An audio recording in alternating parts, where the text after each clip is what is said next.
তৃণমূল নেতা দুলাল সরকার খুনে এবার গ্রেফতার করা হলো তৃণমূল নেতাকে। তৃণমূল নেতা নরেন্দ্রনাথ তিওয়ারি, তাকে গ্রেফতার করেছে পুলিশ। দুলাল সরকার খুনে তৃণমূল নেতা সহ গ্রেফতার আরো দুজন।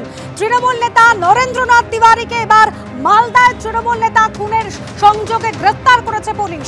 করুণাময় সিংহ আমাদের প্রতিনিধি রয়েছেন আমাদের সঙ্গে টেলিফোন লাইনে। করুণাময়, এর আগে নরেন্দ্রনাথ তিওয়ারিকে ডেকে ম্যারাথন জিজ্ঞাসাবাদ করেছিল পুলিশ, এবার তাকে গ্রেফতার। একদমই, দেখো গতকাল দুপুরে 12টা নাগাদ নরেন্দ্রনাথ তিওয়ারি এবং তার দুই ভাইকে ডেকে পাঠায় ইংরেজবাজার থানার পুলিশ এবং সেখানে রাত থেকে কিন্তু ম্যারাথন জিজ্ঞাসাবাদ করা হয়। পুলিশের উচ্চপদস্থ আধিকারিক, এসপি, দুজন অ্যাডিশনাল এসপি, হেডকোয়ার্টার, তারা জিজ্ঞাসাবাদ করেন। দফায় দফায় জিজ্ঞাসাবাদ চলে, এমনকি যে 5 দুষ্কৃতী আগে গ্রেপ্তার হয়েছিল তাদেরকে সামনাসামনি বসিয়ে নরেন্দ্রনাথ তিওয়ারিকে জিজ্ঞাসাবাদ করা হয় এবং রাতভর জিজ্ঞাসাবাদ করার পর অবশেষে তাকে গ্রেপ্তার করা হলো। নরেন্দ্রনাথ তিওয়ারিকে ইতিমধ্যেই গ্রেপ্তার করেছে ইংরেজবাজার থানার পুলিশ।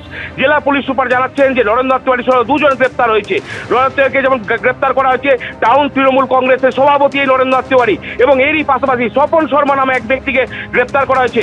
এই দুজনের এই হত্যাকাণ্ডে, দুলাল সরকার হত্যাকাণ্ডে যুক্ত থাকার অভিযোগ রয়েছে এবং সেই কারণেই তাদেরকে গ্রেপ্তার করা হয়েছে। তোমাকে বলে রাখি, 2 তারিখে নৃশংসভাবে দুলাল সরকারকে খুন করা হয়। তার পাইপ ফ্যাক্টরির কাছে রীতিমতো ধাওয়া করে তাকে শুট আউট করা হয়, গুলি করে পরপর গুলি করা হয়, মৃত্যু নিশ্চিত করতে মাথায় গুলি করা হয়। এবং এই ঘটনায় তোমার 5 জনকে আগেই অ্যারেস্ট করেছিল ইংরেজবাজার থানার পুলিশ। 2 জন এখনো ফেরার রয়েছে এবং গতকাল নরেন্দ্রনাথ তিওয়ারি এবং তার 2 ভাইকে ডেকে পাঠানো হয় এবং তোমাকে বলে রাখি যে এরপর ম্যারাথন জিজ্ঞাসাবাদ চলে, রাতভর জিজ্ঞাসাবাদ করেন এবং রাতভর ইংরেজবাজার থানাতেই ছিলেন মালদা জেলা পুলিশ সুপার এবং তার 2 অ্যাডিশনাল এসপি, ডিএসপি হেডকোয়ার্টার। দফায় দফায় জিজ্ঞাসাবাদ করা হয় এবং মুখোমুখি বসিয়ে এই 5 দুষ্কৃতীকে মুখোমুখি বসিয়ে নরেন্দ্রনাথ তিওয়ারিকে জিজ্ঞাসাবাদ করা হয় এবং আজ সকালে নরেন্দ্রনাথ তিওয়ারিকে গ্রেপ্তার করা হলো এবং তার সাথে স্বপন শর্মা নামে আরেক ব্যক্তিকে গ্রেপ্তার করা হয়েছে। মানিক ভট্টাচার্যের মেডিকেল বিল জমা দেওয়াকে কেন্দ্র করে বিধানসভায় তৈরি হলো জটিলতা। বিলের তারিখ খতিয়ে দেখার সময় ধরা পড়ে যে সময়ের বিল জমা দিয়েছেন সেই সময় তিনি জেলে ছিলেন। প্রেসিডেন্সি জেলের সুপারকেও ডেকে পাঠান বিধানসভার অধ্যক্ষ। যদিও এ প্রসঙ্গে কিছু বলতে চাননি তৃণমূল বিধায়ক মানিক ভট্টাচার্য।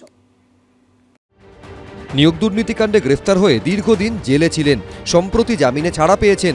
এবার তৃণমূল বিধায়ক ও প্রাথমিক শিক্ষা পর্ষদের প্রাক্তন সভাপতি সেই মানিক ভট্টাচার্যের একটি মেডিকেল বিল জমা দেওয়া নিয়ে জটিলতা তৈরি হয়েছে বিধানসভায়। নিয়ম অনুযায়ী রাজ্যের সমস্ত বিধায়কই বিধানসভা থেকে চিকিৎসার খরচ পান, তার জন্য তাকে প্রেসক্রিপশন এবং ওষুধের বিল জমা দিতে হয়। সেই বিল খতিয়ে দেখার পর বিধায়কের অ্যাকাউন্টে টাকা পাঠিয়ে দেওয়া হয়। সম্প্রতি তৃণমূল বিধায়ক মানিক ভট্টাচার্য চিকিৎসা সংক্রান্ত একটি বিল জমা দেন বিধানসভায়। বিলের তারিখ খতিয়ে দেখার সময় ধরা পড়ে বিলটি যে সময়ে তখন মানিক ভট্টাচার্য জেলে ছিলেন। জেলের সমস্ত বন্দির খরচ মেটায় জেল কর্তৃপক্ষ। তাহলে এই বিল কেন?